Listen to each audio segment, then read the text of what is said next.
Why did you choose your major? I chose my major, elementary education, because I love children. I like babies preferably, but elementary education was the only major here, so I chose it. I also like to own my own daycare. Why did you choose your school? I chose Tuskegee University because it was a good deal away from home. It's an HBCU. I had a family member that graduated from here, and also they offered me scholarship money. Describe your recent leadership experience. I don't have any recent leadership experience. Which courses have you enjoyed the most, the least? Why?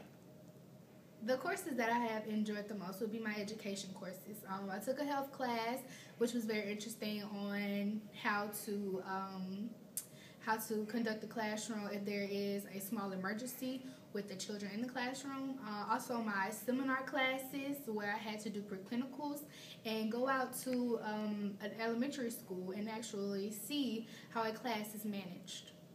Um, my least enjoyed courses would be the science courses. I'm not very good in science, but I strive for excellence. If you could do so, how would you plan your education differently? If I could plan my education differently, I'd probably do online classes.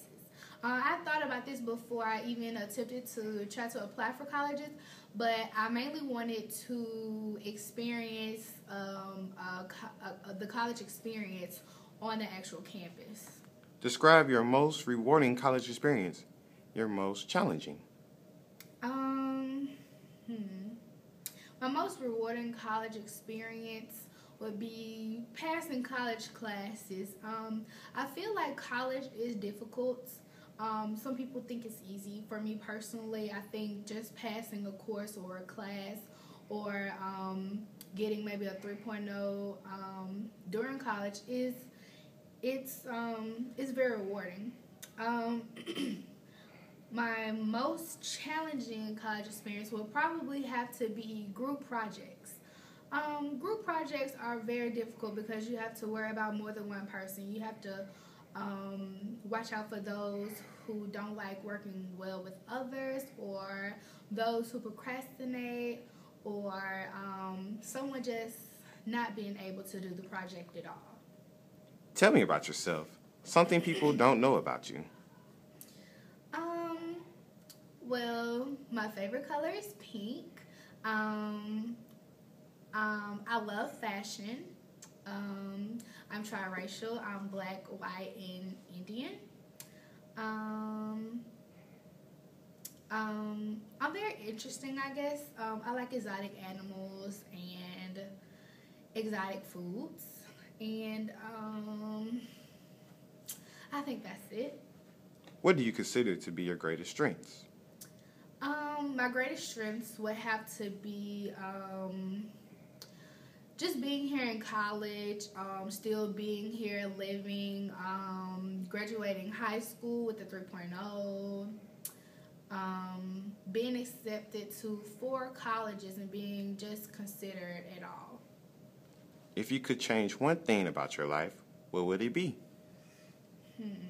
One thing I would change. One thing I would change about myself would have to be procrastination. I procrastinate a lot, which is not a good trait, but most of us do it.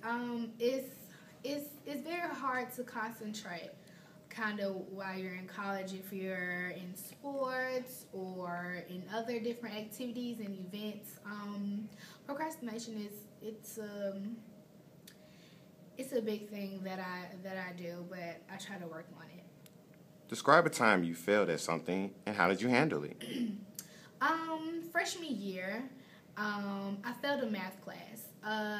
Me and the teacher, um, we just we just didn't correlate, and I ended up not passing the class. And how I handled it was that I went to summer school that summer and I retook the course and I passed it.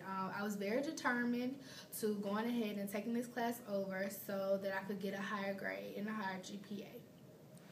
What 3 keywords would your peers use to describe you, and why? 3 keywords. The first one would have to be loving. I feel like I'm a very loving person, no matter who I come into contact with. The second keyword would have to be considerate.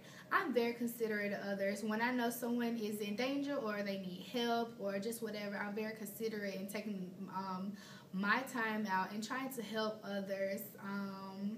Or thinking ahead if I know they needed something they may have forgotten, and I'm very considerate to try to go ahead and help them out.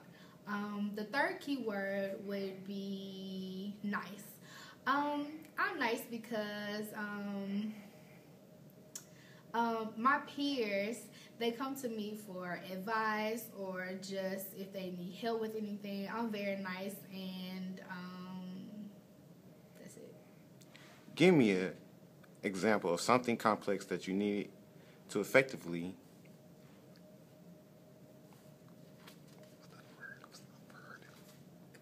communicate with others. What made it complex, and what was the difficulties to communicate?